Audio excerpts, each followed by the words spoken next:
napakabuti sa kanila. Sobrang kabaitan ang ipinakita sa kanila, nagsiga, at sila'y tinanggap ng buong puso. Para sila ay madarang sa apoy dahil nga umuulan at sila'y mga basa.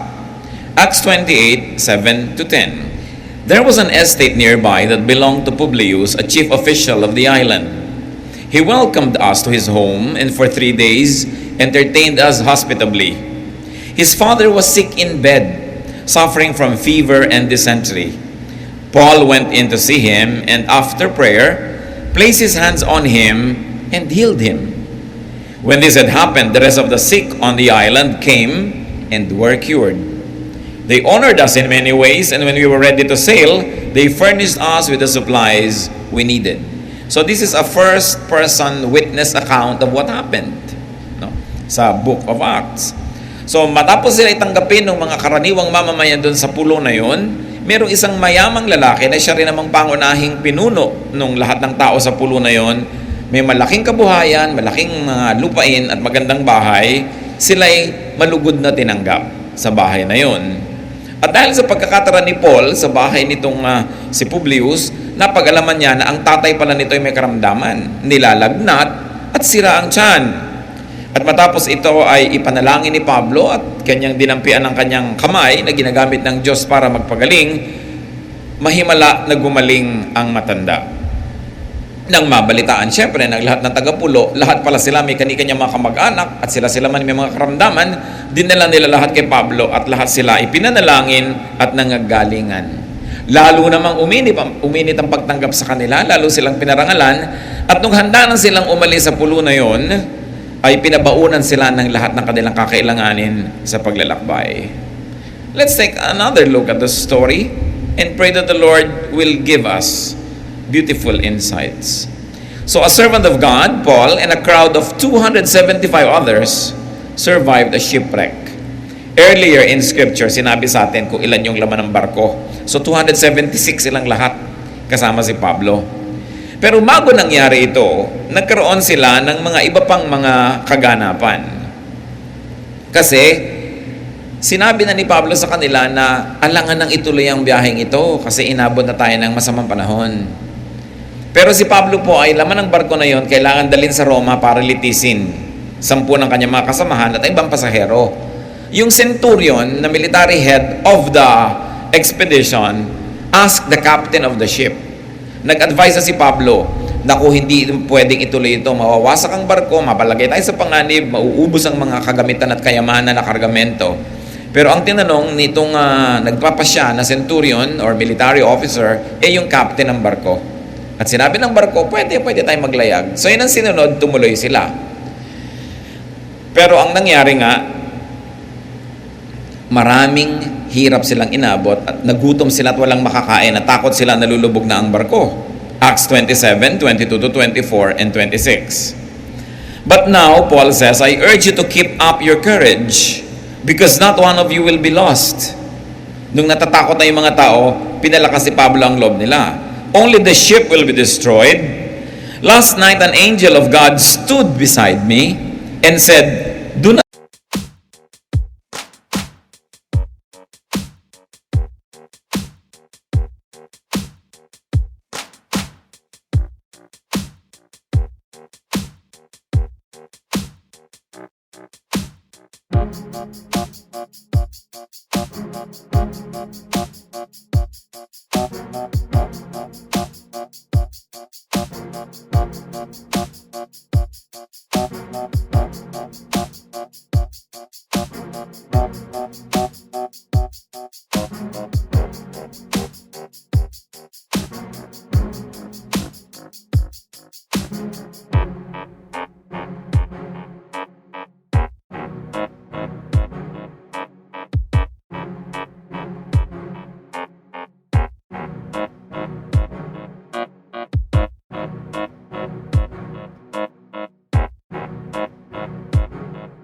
be afraid, Paul.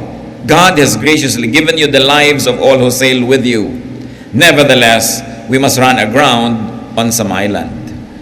Sa inyo, huwag kayong matakot. Walang mamamatay. Nagpakita sa akin ang anghel ng Diyos kagabi at sinabi, oo, mawawasak ang barko, masi-shipwreck tayo, mauubos ang kargamento, pero walang malalaga sa atin sapagkat ibinibigay na pabor ng Diyos kay Pablo na lahat ng kasama niya ay maligtas kasabay niya. At kung babasahin natin ang contemporary English version, Paul said, "Don't be afraid. Because of you, God will save the lives of everyone in the ship." Dahil sa isang tao, dahil kay Pablo, na kinakasihan ng Diyos ng kanyang espiritu, hindi papayagan ng Diyos na may isa mang malunod. Alang-alang sa anak niya na nakasakay sa barko, everybody will be saved. So you can imagine what kind of blessing the people of God can bring with them wherever they go. Na alang-alang sa kanila. So, what happened? Nawasak nga ang barko, but they came ashore on an island. The people, as we've already seen, were very friendly. The people welcomed them. The people made and kept them warm because it was rainy and cold. You know, natural disasters are great levelers. They are humbling elements. Maraming sa kayong barko na yun, ang mga may mga kaya, mga mayayaman din. Pero pag nanganganib ka na, sinong mayaman at sinong mahirap, at pag gaganong lububog na kayong lahat at basa, nagkapantay-pantay na lang. Natural disasters enable people to do good. Pwede naman silang itaboy ng mga taga-island. Pakainin na naman sila, winter pa naman. Wala nang harvest. Wala nang darating na barko sa pulo na yon. Isolated na yung island na yon sa buong winter kasi wala nang nagbabiyahe, masama na ang panahon. Dumami, 200 plus people, papakainin mo hanggang matapos ang winter, hanggang maging handa silang umalis. Marami yon. But the people chose to do good. Because when there are natural disasters, you can choose to do wrong and be bad, or you can say, this is enabling for me to do good. Natural disasters also force people to receive goodness. Kung nagkakaroon tayo ng pagkakataon na gumawa ng mabuti dahil nagkaroon ng masaklap na kapalaran, yun din namang sumaklap ang kapalaran, nagkakaroon din sila ng pagkakataon na tumanggap ng pagpapala. Kasi yung iba siguro, sanay sila lang nagbibigay o may konting pride, ayaw tumanggap, pero wala kang choice tatanggap ka. So ang nangyari, pare-pareho silang may opportunity. The opportunity to give and the opportunity to receive. But let's notice in the story that both the common people and the governor, who was rich and powerful, housed and fed the cold, the hungry, and the tired survivors. It was the island's shining moment. Pero may yung pangalan ng pulo nila napalagay sa Biblia, na record forever and ever, at ang kabutihang ginawa ng mga tao sa island na yon ay nasa Biblia para pag-aralan ng lahat, gunitain, ipagpasalamat sa Diyos. It was the shining moment of this island. But the islanders, though benefactors, also had great needs. Hindi naman kung ikaw nagbibigay ngayon ng pabor, ibig sabihin okay ka na For one, marami din silang pangangailangan. The governor's father was ill. Kahit gaano siya kayaman, nasa sarili siyang bayan, maraming kabuhayan, hindi lumulutang-lutang sa dagat, on solid ground, pero may sakit naman ang ama niya. Malungkot din siya, at hindi rin malutas ang kayamanan niya yung problema niya. The governor's father had stomach trouble and grave fever. So nakita natin, kanya-kanyang needs lang. Yung mga sumalta galing sa dagat, may need. Yung tagaron, stable, meron ding need. Pare-pareho lang. And in this story, we saw that Paul prayed for and placed his hands on the man, and the man got healed. Because of this, all the islanders brought their sick to Paul. And thank God, everyone was healed.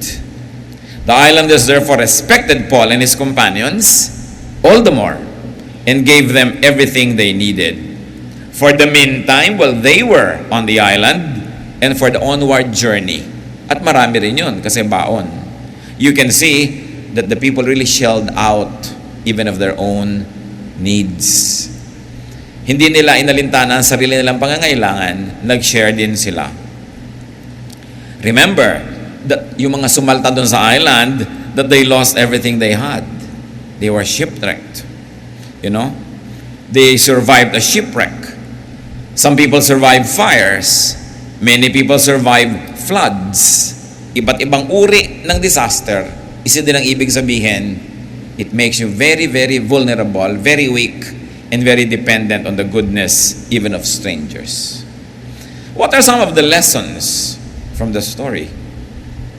Unang-una, travelers, people suffer shipwrecks. We suffer from natural disasters. Pwedeng storm, pwedeng rain, pwedeng flood, panapanahon lang. Sabi nga nila, weather lang yan eh. Hindi ka pwede magyabang kung magandang kalagayan mo kasi hindi mo alam kung ikaw yung susunod na kandidato na mawalan, lumubog, mabasa, masunugan. That people could get tired and wet and cold in this life. People could get hungry and hopeless. And another side lesson is that it could happen even to the servants, to the people of God. Walang exempted. Kahit si Paul, kinakasihan ng Diyos, nabasa din, gininaw din. Sa katunayan, sa kwentong ito, natuklaw pa nga siya ng ahas. Hindi na lang natin sinama sa reading kasi hindi relevant sa ating main thrust. But whatever happens to the people of God, we have an assurance. Sabi sa Romans 8:28, everything that happens is a blessing to those who love God and are called according to His purpose. We know that God is always at work for the good of everyone who loves Him. Kahit sa biglang tingin, ang mga anak ng Diyos ay magtaka, maaaring kuminsan ay magtampo pa sa Diyos. Bakit sila dinadalo ng mga bagay na hindi magaganda sa biglang tingin? Pero sabi sa Romans 8:28, walang hindi maganda. Pag anak ka ng Diyos at umiibig ka sa Diyos, lahat ng pinapayagan ng Diyos na mangyari sa iyo, may katuturan, may kahulugan, at may kagandahan din. Hindi mo man agad makikita mo rin. Even shipwrecks and floods. Kaya ang sabi ni Paul sa pagkukwento niya ng kanyang buhay, ilan ay binanggit niya sa 2 Corinthians 11:25-29, sabi niya, I have been shipwrecked 3 times, not once, 3 times. I have even had spent a night and day at sea. Nakababad siya ng isang buong 24 oras. I have been in danger from rivers. Sabi niya, I have gone hungry and thirsty. I have been cold. Parang mga taga-Kainta ang nagsasalita. Parang mga taga-Marikina o mga taga-Binyang o taga-Muntinlupa. Maraming naapektuhan sa ating bayan sa mga nakaraan na sobrang dami ng tubig. Pero sabi ni Paul, but when I am weak, then I am strong. Bakit daw? Sa weakness ko, wala na akong choice kundi sumandal sa Diyos. At pag sumandal ako sa Diyos, therefore strong na ako. Kaya yung kahinaan nakakapagpalakas. Kung nakakapili ka ng tama, kung kanino sasandal, kanino mananalig, at kung anong klaseng attitude ang ipang-welcome natin sa nangyayari sa ating buhay. Our weaknesses are just opportunities for God to strengthen us. Ngayon, yung sobrang malalakas, lalo yung nagde-declare ng independence from God, malakas man sila, akala lang nila yon. Pero ang umaasa lang sa sariling lakas, napakahina nun. Pero yung wala ka nang maasahan, kahit sarili mong lakas, at sa Diyos ka tuloy, umaasa ng lubos, sabi ni Paul, dun, yun ang ipagyayabang ko, yung mga kahinaan ko. Basta't ang kahinaan ko, sa Diyos ko inaasa. At siyempre, ang Diyos naman, hindi naman personally bumababa mula sa langit to minister to people, but God uses His people. God uses godly people. God uses God-fearing people. Kahit ano pa yung religious label nila, they're God-fearing. God uses them to bless those who are in need. Isa nating dapat maapag-alaman dito, si Paul ka man, Christian ka man, banal ka man, we are all subject to natural law. They sailed in winter, they sailed in bad weather, they'll be shipwrecked. Kaya imbes na sayangin mong oras mo, napilitin mong palitan ng Diyos ang panahon at pagandahin, pumili ka ng araw ng pagbabiyahe. Tulad ng sinasabi natin, June bride ka, gawin mo na lang February, mas bihirang umulan. Hindi yung pipilitin mong ipagdasal sa Diyos na huwag paulanin, Hunyo, nanganganib ka nun. There's natural law. At itong natural law na ito, na-observe to ni Paul, na sila ay manganganib. Acts 27:9-11, still related to what happened. Sabi niya, much time had been lost, and sailing had been already become dangerous because by now it was after the fast. So Paul warned them, men, I can see that our voyage is going to be disastrous and bring great loss to ship and cargo, and to our own lives also. But the centurion, instead of listening to what Paul said, Follow the advice of the pilot and of the owner of the ship. Yung owner ng ship, tuloy ang biyahe. Parang familiar sa Pilipinas, ano? Kahit masama ang panahon, overloaded, tuloy. Because yung mga owners ng ship, ang gusto nila, tubo, kita. Kahit giba yung barko, ang dami ko nababalitaan sa ating bayan, nasisira sa gitna ng dagat. Paikot-ikot na gano'n, dinadala ng alon. Nagpapalabas lang sila ng video para maaliw ang mga tao. Pero ang totoo, their engineers are desperately trying to save their sinking ship. At kawawa ang napakarami nating mga kababayan na nagiging biktima ng ganitong kapabayaan. So nung pa man nakita natin, meron ng mga biblical precedents. Yung owner ng ship, tuloy, bayad na yung mga ticket at salagay mag-refund. So iba, ilalagay na lang niya sa panganibang buhay ng mga tao para lang siya makatiyak na kumita. Pero mas malaking nawala sa kanya dahil kawasak-wasak yung ship. No? So, the centurion heeded the advice of a mere man and ignored the advice of a godly man. So, ano nangyari? Mga kapatid, maraming forma ng shipwreck. Hindi lang barko ang lumulubog. Pwedeng lumubog ang isang project. Pwedeng lumubog ang isang puhunan. Pwedeng lumubog ang isang enterprise. Pwedeng lumubog ang isang gusto mong mangyari sa buhay. Kung kukuha ka ng advice, listen to people who speak the words of God. Listen to godly advice instead of to just technical or selfish advice. Marami mga barko natin lumulubog dahil mali ang pinakinggan natin na payo. Napaka-importante na nakikinig tayo doon sa udyok ng Espiritu ng Diyos na kadalasan, syempre, sa godly men and women niya pararaanin kesa sa kung sino pa man. Nadaya pa itong grupo na ito, Acts 27:13-15, nagtatalo-talo kung tutuloy ng biyahe. When a gentle south wind began to blow, they thought that they had obtained what they wanted. So they weighed anchor and sailed along the shore of Crete.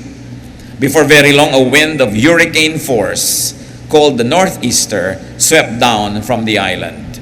The ship was caught by the storm and could not head into the wind, so we gave way to it and were driven along.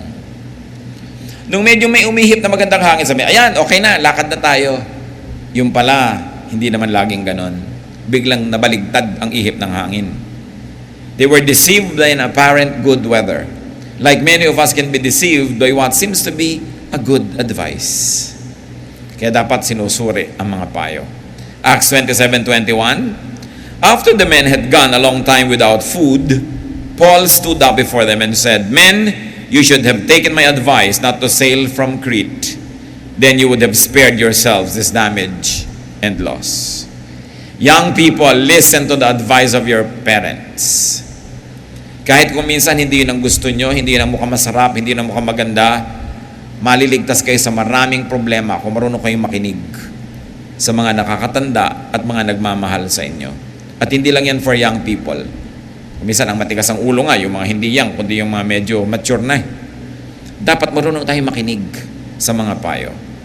Now, another lesson that we can learn from the story is that the islanders, those affected by shipwrecks, are better off being helpful to those who suffer.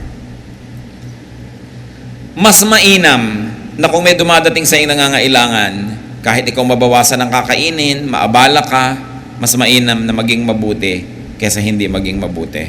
No?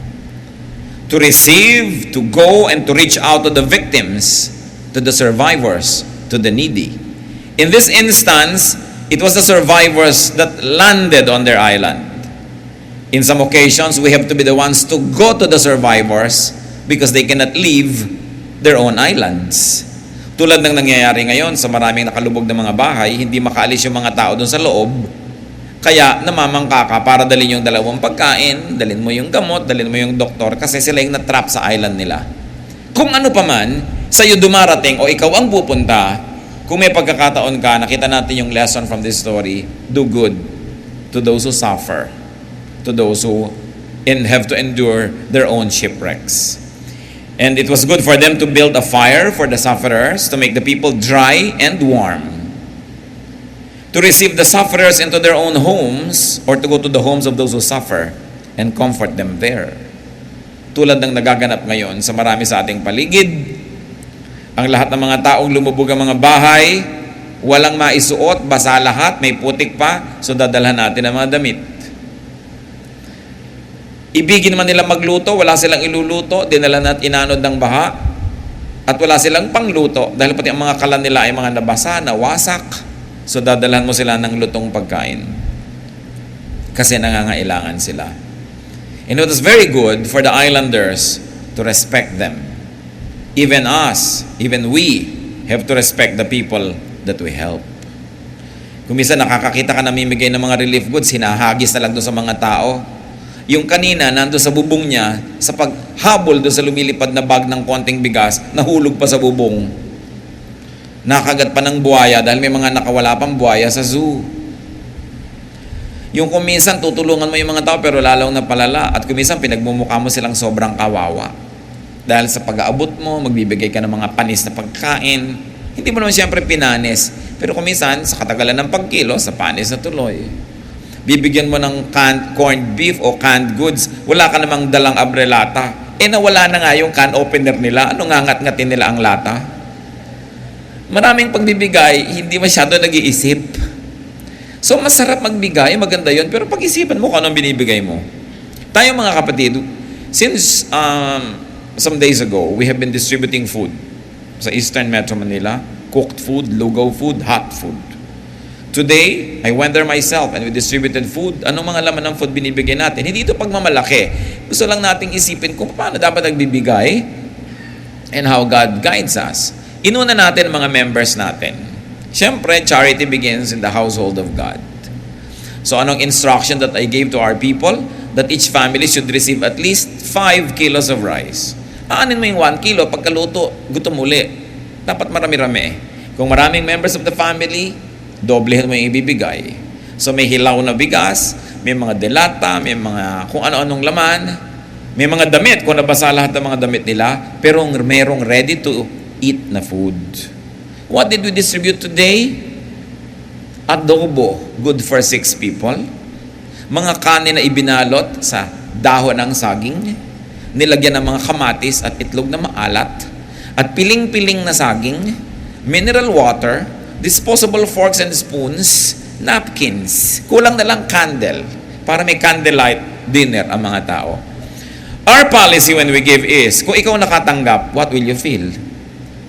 Dapat may galang doon sa tatanggap, hindi kung ano na lang. So I gave instructions to the women who were preparing the food. Keep it very clean. Don't serve to people what you yourself will never eat.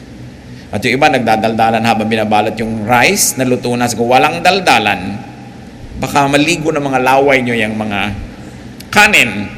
So, shut up ang mga babaeng daldalera habang patuloy naman ang kasiyahan na nagbabalot. Kung walang sasama ang loob, kailangan maayos. Marami sa pagbibigay, nakakasira ng loob, nakakapagpahamak. Yung you feel hamak, no? Kung ikaw yung binibigyan. So, some forms of giving could be disrespectful and even exploitative.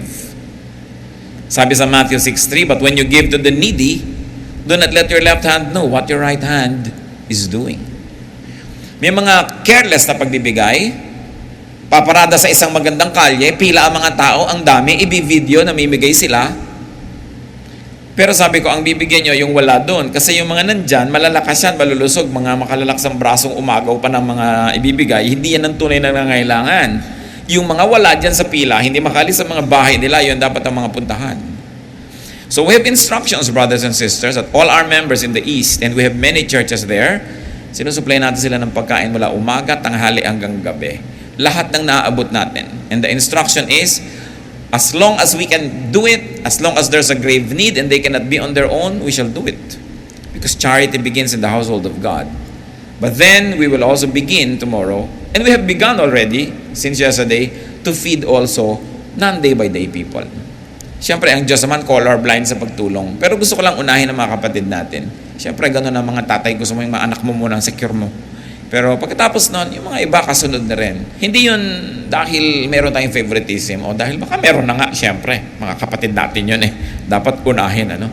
Pero meron din tayong open sa mga iba. Habang binabasa ko po itong storya ni Paul, parang nakikita ko yung mangyayari sa ating buhay. But then again, even the benefactors, the islanders, could have needs. Tulad ng binanggit natin, no? Na sila ay may mga sakit din yung mga kamag-anak nila. But having problems should not hinder us from being helpful. Hindi ko mo may problema ka, hindi ka natutulong sa iba. Hindi ko mo may need ka, hindi ka na magbibigay. Wala namang taong walang need eh. Lahat may need. Pero yung mga taga-island, nagbigay. Tulad ng binanggit ng Panginoong Jesus, Luke 21, 1-2. As he looked up, Jesus saw the rich putting their gifts into the temple treasury. He also saw a poor widow put in 2 very small copper coins. So hindi ko mo mahirap yung babaeng balo na yon. Hindi niya sinabing exempted na ako sa pagbibigay. In fact, napuri siya ni Jesus, sabi niya, she gave the most because she gave everything she had. At sa Galatians 6:2, carry each other's burdens, and in this way you will fulfill the law of Christ. Carry each other's burdens. Ibig sabihin, may burden ka rin, but you help carry another person's burden. What other lesson can we learn from the story?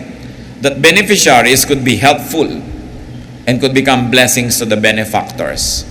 Sa biglang tingin, parang pabigat lang yung mga nagdatingan, pero hindi. Dahil sa pagdating ni Paul at ng kanyang mga kasama, gumaling ang lahat ng may sakit sa pulo na yon. Hindi common tayo yung tatanggap ng hospitality, tatanggap ng tulong, ng pagkain, ng damit, hanggang doon na lang.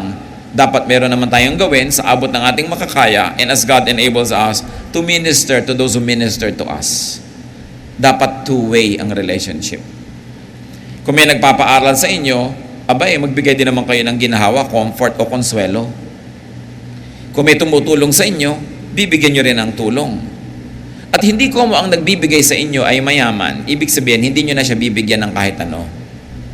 Kasi sasabihin nyo, but she has everything. Yes, but is anything of those that everything that she has coming from you?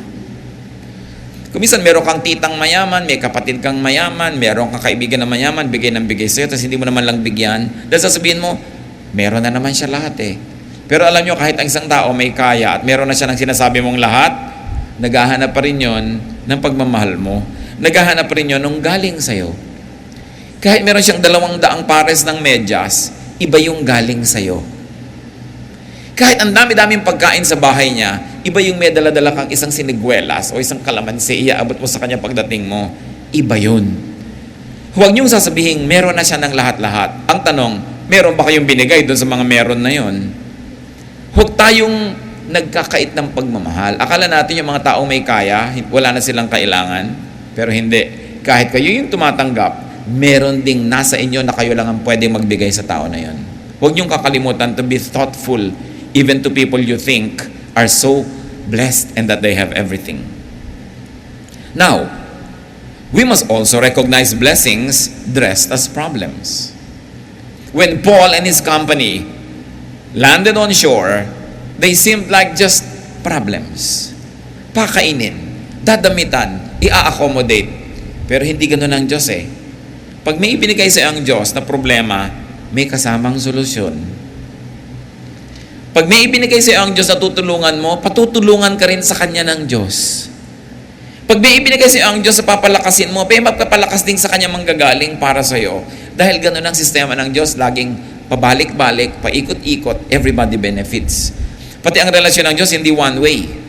Ang relasyon sa atin ng Diyos, meron siyang utos, pero kailangan sumunod ka, hindi kanya pinipilit. Laging merong interaction. So kung may mga tao, mga kapatid, na sa tingin nyo, laging problema ng buhay nyo, pag nakikita nyo yung mukha niya, laging uutang siya. Pagka nag-text siya, ayaw nyo nang basahin, pangalan pa lang, dahil siguradong maaabala kayo. No. Isipin nyo, problem lang to sa simula o sa biglang tingin. Pero hindi naman ganito ang Diyos. Hindi naman niya ako pinaparusahan para padala ko ng taong problema lang. May mabuting gagawin din sa akin ng Diyos through this person. And continue to do good. And you will see the mighty hand of God at work. Ano naman ang malay ng mga taga-pulo na lahat ng may sakit nilang mahal sa buhay gagaling dahil doon sa sumalta. So ang totoo nun, nasaltahan sila ng mga pakain, mga pabigat, pero hindi pala yun. Para sila mabless. So look at people who come to you with a blessing. At kahit wala kayong makita sa matagal na panahon na blessing na nanggagaling sa kanila, isipin nyo na lang agad, blessed kayo, kaya kayo pinupuntahan ng manghihingi. Blessed kayo, kaya kayong inuutangan at hindi kayo yung nangungutang. Blessed kayo at kayo yung hinihingan, hindi kayo yung nangihingi. So, hindi man manggaling yung blessing doon sa tao, isipin mo, binless ka na ng Diyos. Nauna ka na binless, at siguro yung blessing mo, umiingay, tumutugtog, lumiilaw, kitang-kita ng iba, kaya nagpupunta sa'yo. So, sa halip ngayong magalit ka na ano ba yan? Ang dami-daming humihingi sa akin. Magpapasalamat kang Lord. Ang dami niyong ibinibigay, nakakaamoy tuloy sila. So magbalato kayo sa mga tao sa paligid. Because we must remember that God blesses His people. Ang mahalaga, bumukas yung mata natin na makita natin, blessing pala to. So beneficiaries, be benefactors too. As God gifted and enabled you. May nagbibigay sa inyo, umisip kayo ng paraan kung paano rin kayo magsusukli. May mabait sa inyo, gawan nyo rin ang kabaitan. Maghanap kayo ng gift sa inyo ng Diyos na pwede nyong i-minister sa tao na nagmi-minister sa inyo. Ganun ang paraan ng Diyos.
Sila Pablo, kahit sila nakikitira sa bahay ng mga may bahay nung sila nagmimisyon, hindi sila naging pabigat.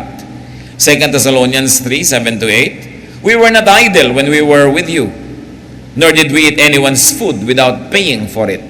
On the contrary, we worked night and day, laboring and toiling, so that we would not be a burden to any of you. Si Pablo, kung tutuusin, ang daming utang na loob sa kanya ng mga tao, nakakilala ng kaligtasan, napalapit sa Diyos dahil sa kanya. Pero sabi niya, no. Pag kumakain kami sa karinderya nyo, nagbabayad kami. Pag kumakain kami sa bahay nyo, nagsisilbi kami. May kapalit. So mga Christians, huwag kayong hingi ng discount. Lagi ko itong inuulit sa mga kapatiran. Lalo't hindi naman kayo stockholder.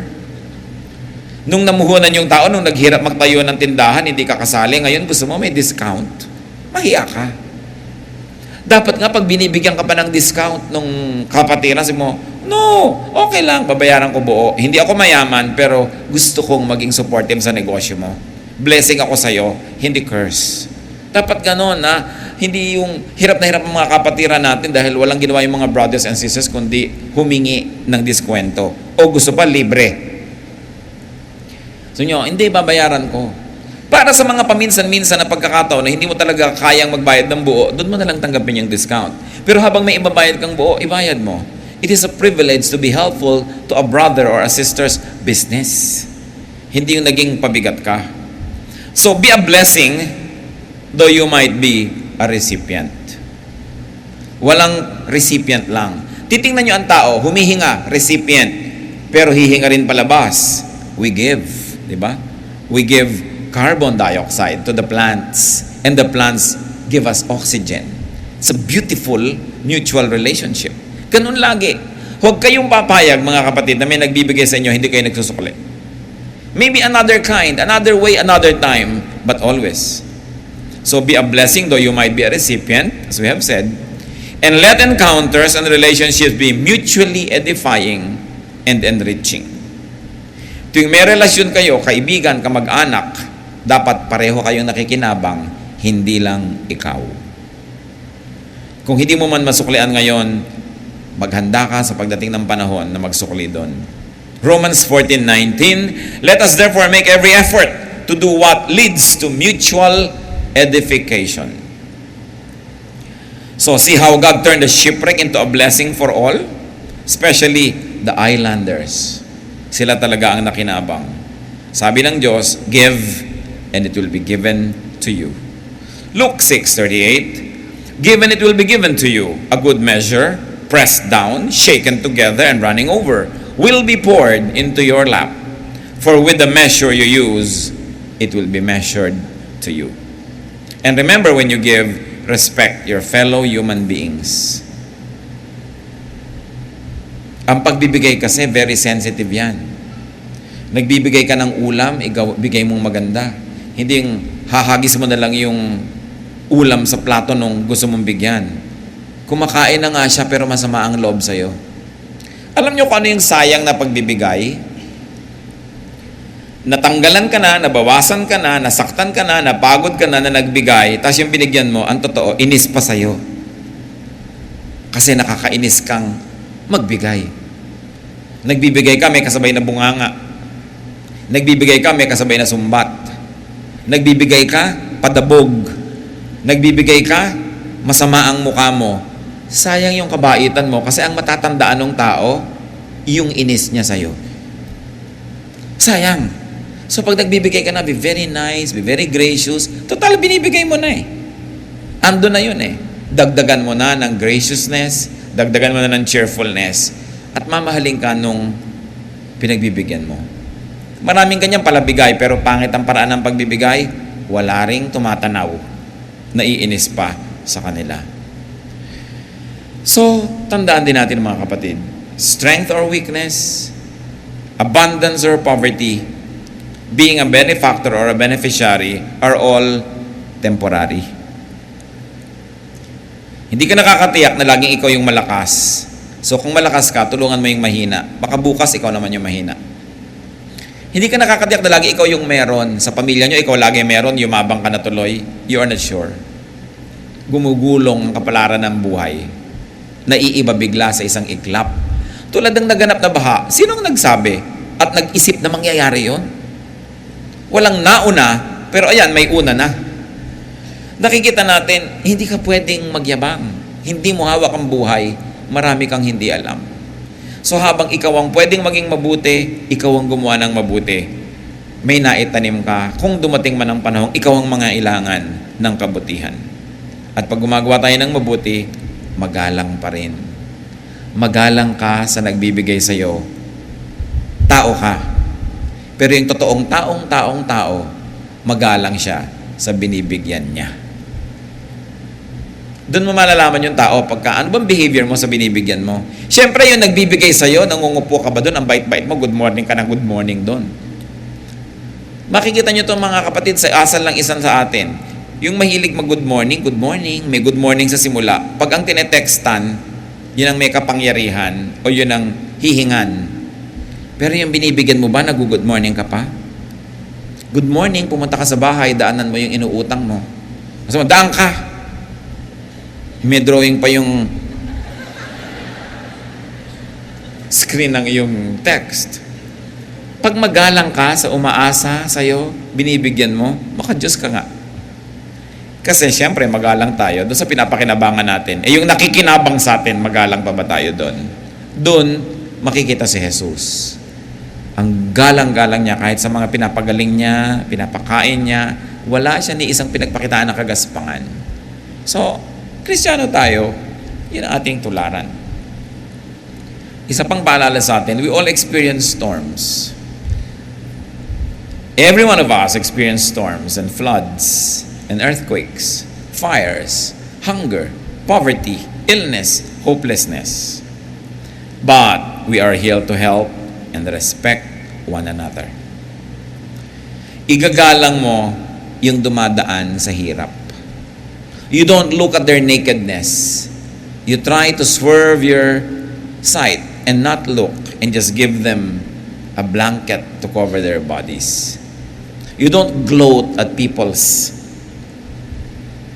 worries and cares and problems. Hindi mo tinitingnan yung nai-embarrass pag tinitingnan siya. So pinipilit mong magmaang-maangan na may nakikita kang kahirapan. Kaya pati ang pag-aabot mo halos patalikod at palihis para hindi siya mahiya sa'yo. We minister to each other kasi panapanahon lang. 1 Peter 4:10, Each one should use whatever gift he has received to serve others, faithfully administering God's grace in its various forms. Though we might be needy, o tayo man ay problemado, kaya pa rin natin maging nice because Jesus lives in us. Because the Spirit of God empowers us to be nice, though we have reasons to frown. 2 Corinthians 8:1-4, nung nagkaroon ng malaking pangangailangan ng mga kapatiran sa Jerusalem, nagpa-appeal ng fund drive among all the churches. At yung mga pobreng churches, yung pangkauna-unahan nag-donate. And now, brothers, we want you to know about the grace that God has given the Macedonian churches. Out of the most severe trial, their overflowing joy and their extreme poverty welled up in rich generosity. For I testify that they gave as much as they were able, and even beyond their ability. Entirely on their own, they urgently pleaded with us for the privilege of sharing in this service to the saints. Nagkaroon ng matinding pangangailangan ng mga kapatiran sa Jerusalem, iba't ibang mga Christian churches all over.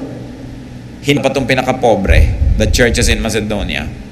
At kahit ayaw silang tanggapan ng donation nila dahil sila may mahihirap, nakiusap sila na bigyan ng ganong pribilehiyo na makapagbigay sa pangangailangan. And look, up to now, pinag-uusapan natin sila. Marami tayong shipwreck na hinarap na, kaharap ngayon o haharapin pa. There will be terrible displacement of the normal elements of daily life. We will face many natural calamities. Pwede tayong pumili na maging manhid at maging makasarili, huwag makisangkot, o pwede tayong pumili na ibigay ang ating mga sarili, ang ating mga paglilingkod, ang ating mga handog para makatulong sa mas nangangailangan, although tayo man nangangailangan din. But remember this, somebody's shipwreck is another person's opportunity to do good. Hindi lahat ng pagkakataon meron tayong pribilehiyo na makatulong. Nangyayari lang yon pag yung kapwa natin nangangailangan. At hindi naman laging mangangailangan ng ating kapwa. Naiiba din ang ihip ng hangin. So huwag nawa nating sasayangin ang pagkakataon na meron kang itutulong at may nangangailangan ng tulong mo tapos ipagkakait mo. Dahil babalik din sa'yo yon. Don't burn the bridge over which you too must pass. Don't deny people the kindness that you too could be denied by others when your need arises. Pag may nangangailangan at merong kang itutulong, count it as a wonderful opportunity and privilege which may not happen again. Huwag nating papalampasin ang pagkakataong maging mabuti, maging mabait. Hindi laging nandun yung ganong pagkakataon. At tandaan din natin, kahit tayo victims ng shipwreck, hindi ibig sabihin, hindi na tayo magagamit ng Diyos to bless others. So don't wallow in your misery. Kung nagkaroon ka naman ng shipwreck sa buhay mo, ano man yun, huwag ka na lang laging humingi ng awa. Huwag kang laging maawa sa sarili. Bumangon ka, gawin mo ang magagawa, at sa kaya mo, tumulong ka pa rin sa iba, kahit ikaw may sakit, kahit ikaw nahihirapan, kahit ikaw nangangailangan. When shipwrecks happen in our lives, we can be bitter or we can be better. We can be angry and hopeless, or we can rely on God and we can learn from our mistakes, from our experiences, and we can learn from the words of God and apply them in our daily life. Shipwrecks can be used by God to bless us and to bless others. Dapat alam natin lagi na may Diyos. At ito pa ang isa nating dapat na alalahanin, mga kapatid. Maging mabuti tayo sa lahat ng biktima ng shipwreck. Hindi lang yung totoong barkong lumulubog. Hindi lang yung totoong bahay na lumulubog. Maraming shipwreck ang tao. Emotional shipwreck. Dumadating kuminsan, anak mo, mahal mo sa buhay, biglang naging unwed mother. Shipwreck yon. That's a time to be kind. It's not a time to be judgmental. Dumadating na yung mahal mo sa buhay, inaasahan mo na matino, yung pala drug addict na, wasak-wasak na yung buhay. It's a shipwreck. It's a time to be kind. Time to be nice. Look at how the Lord was kind to the woman caught in adultery. Shipwreck yun eh. Kahihiyan ng isang babae. You were caught in adultery. The entire barangay is around you wanting to throw stones at you and to judge you. Biro mong kahihiyan yun, bukod sa takot mong mamatay, yung kahihiyan mo pa. Pero ang Panginoon, bagamat inuutos ng batas ni Moses, batuhin ang ganung mga babae, niligtas niya yung babae. Hindi lang sa mabato, iniligtas din niya sa kahihiyan. Kasi ang sinabi niya, sige, yung walang kasalanan dyan, mauna nang bumato. At walang naglakas ang loob. Ipinaalala lang ng Diyos na kung nakakahiya ang kalagayan ng babaeng ito, lahat kayo dyan nakakahiya din. Hindi lang kayo nabibisto, kaya ang yayabang nyo. Hindi lang kayo nakikita ng mga tao at nahuhuli sa akto. Pero kayo man, ang mga nagmamataas at nagmamalinis, kung bawat bahagi at himay-may ng buhay nyo, ipoproject sa screen 24 hours a day and 24/7, may kahihiyan din kayo na mabubulat-lat. So sabi, huwag mong pagsamantalahan ng kahinaan ng nahuhuli sa akto. Kawawang kawawa, corner na corner. Anong kailangan doon ibigay? Kindness. That's the example of the Lord Jesus. Kindness natin yung mga kaibigan natin, kamag-anak na nalugi sa negosyo. Shipwreck yon. Anong kailangan niya? Paniwalaan siyang muli, tulungan uling mamuhunan, bumangon uli. Hindi yung sisihin mo ng sisihin. Shipwreck yun eh. When people suffer shipwrecks, it's not a time for them to blame each other and to be blamed. It's a time that we should help them. Kasi yung tao na nakaranas ng ganon, alam na niya yung mali niya, hindi mo na kailangang sundutin yung sugat na dumudugo na nga. Alam na niya yun. Ang kailangan natin, kindness. Kung tayo ang dumaranas sa mga shipwreck na yan na emotional, spiritual, social, kung paano natin gustong itrato tayo ng iba, dapat ganun nating itrato yung iba rin. Because the measure you give is the measure you get. Ang kabutihang ginagawa natin sa ating kapwa, hindi ang kabutihang nakalaan para sa atin, mula sa kapwa o mula sa Diyos na nakakaalam ng lahat. Marami tayong mga kababayan ngayon na nangangailangan ng tulong. Kung hindi kayo part of the problem, be part of the solution. Kung hindi kayo yung lumubog at nahirapan, kayo ang tumulong. Tayo lahat. Panapanahon. Yun ang tunay na diwa ng Kristyanismo, ng pagiging makadiyos. At sabi ko nga, hindi lang yun ang baha. Maraming baha ang buhay. Maaring sa bahay nyo, sa pamilya nyo, may mga members na shipwrecked. O talagang wreck sila. Wasak-wasak ang buhay nila. Bagsak na bagsak. Kawawang kawawa. How are we to react to them? The Bible has shown us the way. The islanders have shown us the way. Jesus continues to show us the way. Aming Diyos, salamat sapagkat kayo Diyos ang mabait. At dahil kayo Diyos ang mabait, hindi kayo nag-ukulang sa amin. Salamat sa pagtanggap namin ng mga kabutihan nyo at ang dalangin namin, kami man maging paraan para makapagbigay kayo sa iba na kami ang dinadaanan, kami ang dinadaluyan, kami ang channel of blessings. Turo mo sa amin, Lord, kung kami yung mga victim na huwag kaming lagi na lang maawa sa sarili at magpaawa sa iba. Humanap namin kami ng paraan para maging useful, maging givers din kami in our own way. Tulad nila Paul, na sila ang unang tunulungan, pero naging malaking tulong din sila sa mga tumulong sa kanila. At kung kami naman, Panginoon, ay nakakakita ng mga tao sa paligid who are suffering, teach us not to be judgmental, teach us not to blame them, teach us to extend a helping hand. Magbulay-bulay tayo mga kapatid kung anong mga kahulugan ito sa ating buhay, at isipin natin lahat ng mga taong pwede nating tulungan because they are in a shipwreck situation right now. Whether that is physical, financial, emotional, spiritual, or social shipwreck. At kung tayo yung victim, tatandaan natin, may Diyos at may pag-asa lagi. Our Father, teach us in silence, encourage your people, straighten up our crookednesses, paliwanagin mo mga kadiliman namin,